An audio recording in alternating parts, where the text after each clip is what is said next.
नमस्ते बेटा, कैसे हैं? ठीक हूँ बेटा। कन्हैया बोले चाचा जी आज कैसे आना हुआ आपका? अक्रूर की आंखों में आंसू आ गए। बेटा मैं अच्छे के लिए नहीं आया हूँ। बोले मतलब? बेटा सच ये है उस पापी ने तुम दोनों भाइयों को मारने के लिए बनावटी पत्र लिख करके भेजा है और कहा है यज्ञ है, कृष्ण बलराम यज्ञ देखने आ जाएं। लेकिन सच ये है बेटा कोई यज्ञ अनुष्ठान नहीं है। कृष्ण बोले क्या सच? मेरे चाचा मेरे मामा ने मेरे लिए पत्र लिख के भेजा है? बोले हाँ। कृष्ण कहने लगे मैं जरूर जाऊंगा, लेकिन ये बात मेरी बूढ़ी मैया को मत बताना, क्योंकि अगर मेरी बूढ़ी मैया सुनेगी तो मुझे मामा के पास नहीं जाने देगी। बोले ठीक है। अच्छा चाचा जी एक बात पूछूं? बोले हाँ। चाचा जी मेरा मामा तो अत्याचारी है, मेरे मामा के साथ में आपका कैसे मेल मिलता है जरा बताना।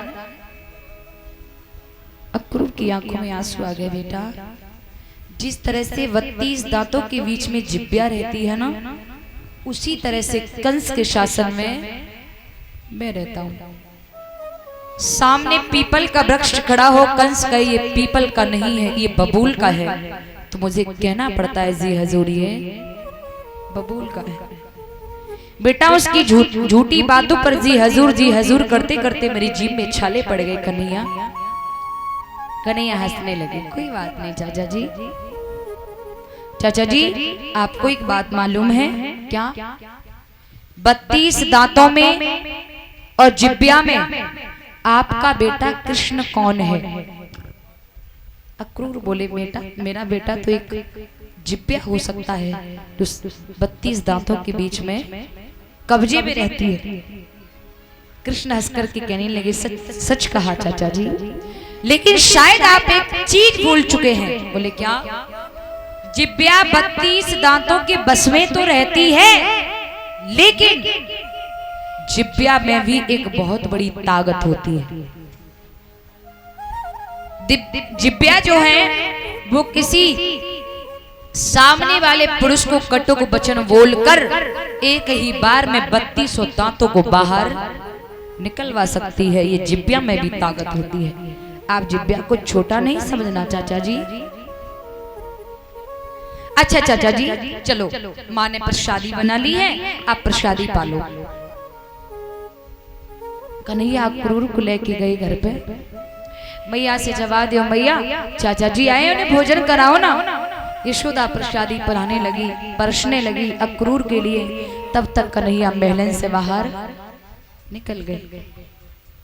सारे ग्वाल बालन को बुलाए लियो और एक बात कही, भैया ग्वालाओ एक बात बताओ। बोले हाँ। मैं तुमते कहूं दूर है गयो, मैं तुमते कहूं दूर चलो गयो, तो तुम सब मेरे बिन रह तो लोगे ना?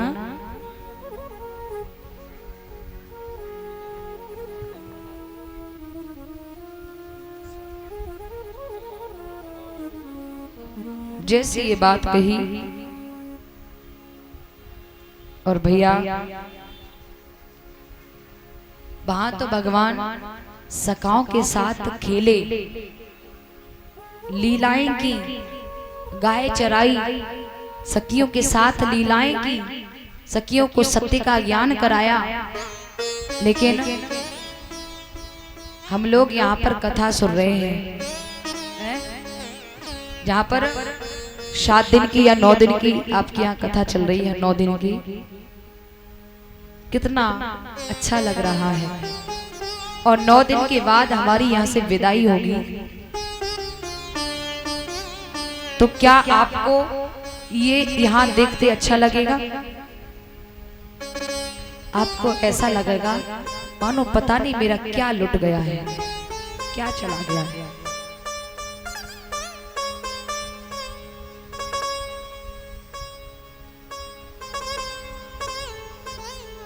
हमारा आपका इतना लगाव हो गया है। मैंने पहले से इस बात को नहीं सोचा था कि इतने अच्छे श्रोता मुझे मिलेंगे। मुझे जरूरत नहीं है हजारों की भीड़ हो। वैसे हमारे इधर तो शायद यूट्यूब पर भी देखा होगा, हमारे इधर भीड़ बहुत होती है, भीड़ बहुत होती है, लेकिन भाव इतना नहीं होता है। लेकिन मुझे जरूरत है भाव की, समर्पण की, मुझे नहीं भगवान के लिए। वो आप सभी के अंदर मुझे देखने को झलका, दिखा, मुझे मिला। 7 दिन तक काफी व्यवस्थापक उन्होंने व्यवस्था देखी, हिल मिल करके रहे, रिश्तेदार आए, कितना अच्छा लगा। और 7 दिन के बाद वही अपने अपने घर जाएंगे तो बिछड़ने में कितनी दिक्कत होगी, है ना। वही हाल प्रभु का है। प्रभु बोले भैया एक बात बताओ, अगर मैं बाय चांस तुमसे कहूं दूर चलोगे तो तुम सब हमारे बिन रह तो लोगे। इतनी बात कह पाई तैसी मद मंगल ने भगवान का मोह बंद कर दिया। अरे कन्हैया, जब बात तूने हमसे कही सो कही, दोबारा ये बात मत कहना, दोबारा ये बात मत कहना। चूंकि कन्हैया तू ही तो मेरे जीने का सहारा है, तू ही तो मेरा सब कुछ है। अरे तेरी ही तो जूठन खा खा के मैं पलता हूँ, तेरे बिन मैं नहीं पी सकता कन्हैया। भगवान बोले बावरे, मैं कोई जाए थोड़ी ना रहा हूँ। अरे मैं तो तुझसे कह रहा हूँ, यूं ही कह रहा हूँ, बाई चांस का मोड़ पे बिछुड़ भी गयो तो तुम सब रह तो ले। वो जवाब दो भैया, तुझसे जुदा होकर मैं कभी जीवित नहीं रह सकता। भगवान कन्हैया बोले परेशान न हो, मैं कहीं नहीं जा रहा हूं। इधर भगवान कन्हैया इतना कह के घर पर आगे बोले शाम हो गई, चलो जाओ सब सो। लेकिन भैया ग्वाल वालन को नींद नहीं आ रही। ग्वाल वालन ने जाके सखियन से शोर कर दियो, अरे अरे सखी, भोर होते ही लाला ब्रज छोड़ के जा रहे हो, भोर होते ही लाला ब्रज छोड़ के जा रहे है। ओ भैया भगवान घर पर गए, मैया को रोटी खिलाई, बाबा को रोटी खिलाई, चाचा को तो खिलाई दी थी, भैया को खिलाई। बाद में भगवान ने दिखावा में थोड़ी सी रोटी खुद भी खाई और बोले भैया तू लेट जा। भैया बोली लाला आज पता नहीं क्यों नींद नहीं आ रही है। भगवान बोले अच्छा भैया तो कोई बात पूछूं? बोले हाँ।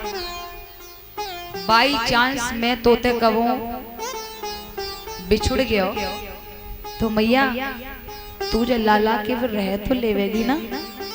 जैसे ये कहा एकदम से यशोदा ने लाला का मुंह पकड़ लिया। बेटा जब बात कही सो कही, दोबारा ये बात मत कहना। अरे तू ही तो मेरे जीने का सहारा है, तू ही तो मेरी जिंदगी है, तू ही तो मेरे बुढ़ापे की लाठी है कृष्णा।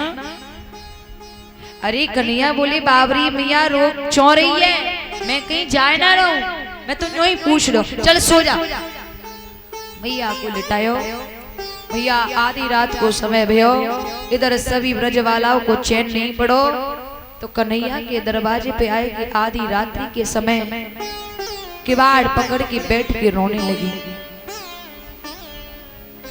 और रोती जा रही है और एक बात कह रही है, अरे बहना कृष्ण के बिन इस ब्रज में कैसे जियोगी। श्याम शकारी जाएंगी मेरी नींद मरेगी रोए, हे विधिना ऐसी करो जो भोर कबू नहीं हो। सभी ब्रजवाला रो रही है। परमात्मा इतनी बड़ी रात कर दे कभी सुबह न हो और ना ही सुबह होगा और ना ही मेरे कृष्ण मुझसे दूर जा पाएंगे। सभी बालाएं रो रही हैं। रोने का स्वर सुना, भगवान ने पलंग छोड़ा, चुपके से बाहर निकल के आए। अरे बावरियो, क्यों रो रही हो? कृष्ण का हाथ पकड़ के बालाएं फूट फूट के रोई। कन्हैया, मैंने सुना है कि तुम व्रत छोड़ के जा रहे हो। कन्हैया, तुम्हारे बिना हम बालाएं नहीं जी सकते, नहीं रह सकते। कन्हैया बोले, बालाओ कर्मनिशि मिली वो भयो, कर्मई तो भिक्षुड़ाई। बाबरी कर्म सुधारी ले, आंसू काई बहाई। भगवान कहते हैं, वालाओ हमारा आपका इतना ही साथ था, तुम परेशान न हो। बालाओं से बात करते करते सुबह निकल आया। भगवान चुपके से गए, बाबा को जगायो, भैया को जगायो, चाचा को जगायो, लेकिन बूढ़ी मैया को नहीं जगाया।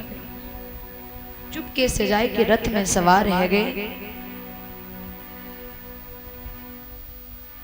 जैसी यशोदा मैया की आंख खुली, देखा है पलंग खाली है। एकदम से जिस तरह से गाय बछड़े के लिए रंभा करके भागा करती है, वैसे यशोदा पलंग छोड़ करके बेटा कृष्ण कहती हुई पलंग छोड़ के भाजी। देखा है कि लाला रथ में सवार है। भैया को ऐसा लगा मानो भैया के प्राण ही निकल गए हो। लाला, कन्हैया कहाँ जा रहे हैं? तूने तो जा बूढ़ी मैया को कुछ बताया भी नहीं। लाला रोई की यशोदा बोली,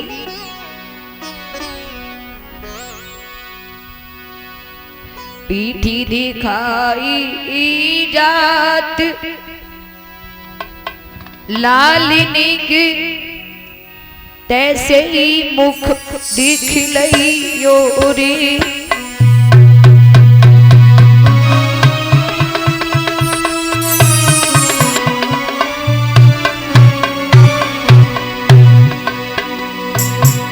पीठी दिखाई जाती लालिनी की, तैसे ही मुख दिखलइयो रे। अपनी बूढ़ी मैया को मत भूली कन्हैया जइयो रे।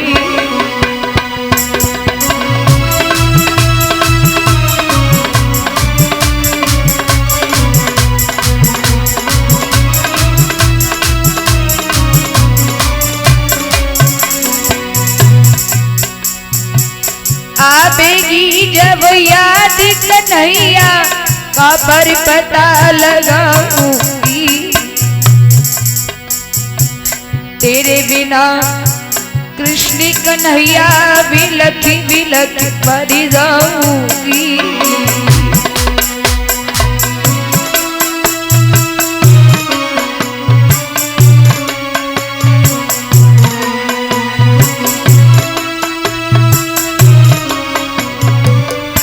बेटा, भरी रात भरी भादों की आती अंधेरी, किन्हीं छाती से सुलाऊंगी। और को रूठेगो अंगना में, और किनको लला मनाऊंगी।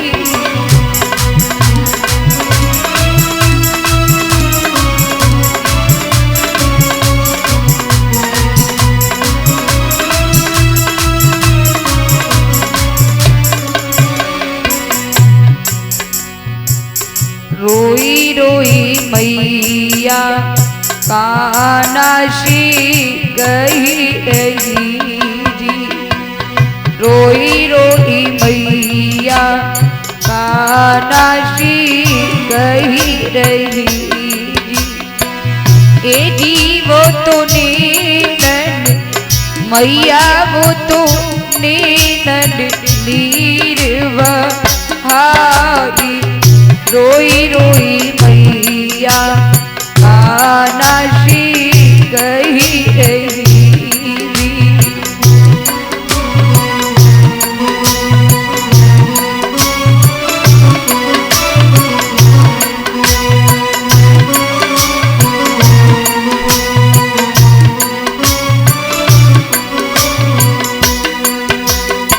यशोदा मैया का रो रो करके हाल बेहाल है। मैया को अधीर देखा, कन्हैया ने नन्हे नन्हे हाथों से मैया के आंसू को पोंछा, जवा दिया मैया देख मैया मैं कोई हमेशा के लिए नहीं जा रहा हूँ। श्रोताओ, जहाँ साप्ताहिक पारायण भगवान की कथा चलती है कितना अच्छा लगता है, और वहां से 7वें या 9वें दिन वहां से व्यास पीठ हटाई जाए तो कितना बुरा लगता है। लेकिन जहां से व्यास पीठ हटाई जाए कितना बुरा लगता है, लेकिन जहां से साक्षात कृष्ण ही गए हों, साक्षात कन्हैया ही चले गए हों, उस ब्रज की क्या हालात होंगी।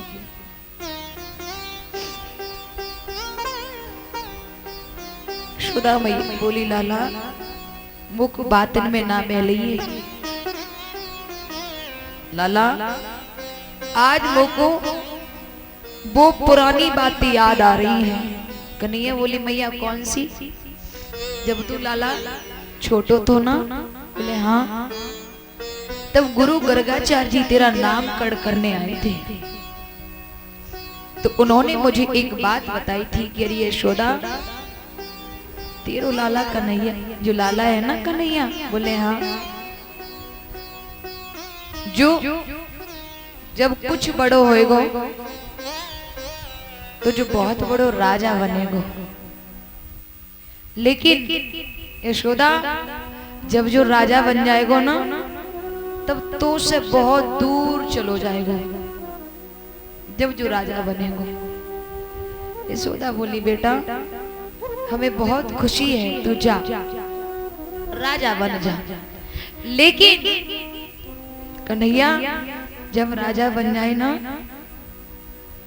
तो जब बूढ़े नंद को बूढ़ी मैया यशोदा को बुलाए लियो, कछु नहीं तो दरवाजे पे पहरेदारी करते रहेंगे, नौकर बनाए के रख लियो, तुम्हारी नौकरी करते रहेंगे। इससे बेटा नौकरी के बहाने में तेरे दर्शन कर करके मैं अपना जीवन व्यतीत कर लूंगी।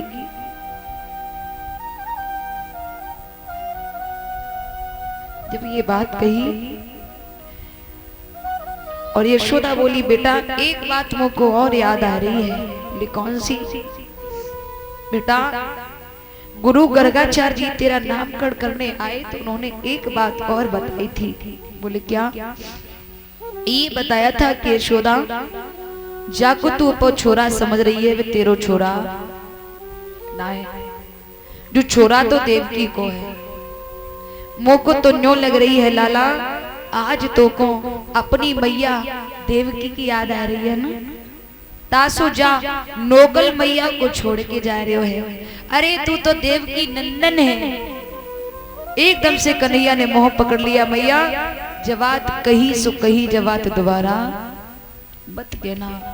मैं यशोदा नंदन था, यशोदा नंदन ही हूँ और आगे भी यशोदा नंदन ही रहूंगा। किसी की औकात नहीं है जो देव की नंदन मुझे कह दे। मैं तो यशोदा को ही लाला हूँ। अरे भैया मैं तेरो ही छोरा हूँ, भैया मैं तेरो ही छोरा कहलाऊंगा, तू मेरी बात पे यकीन कर। लेकिन प्यारे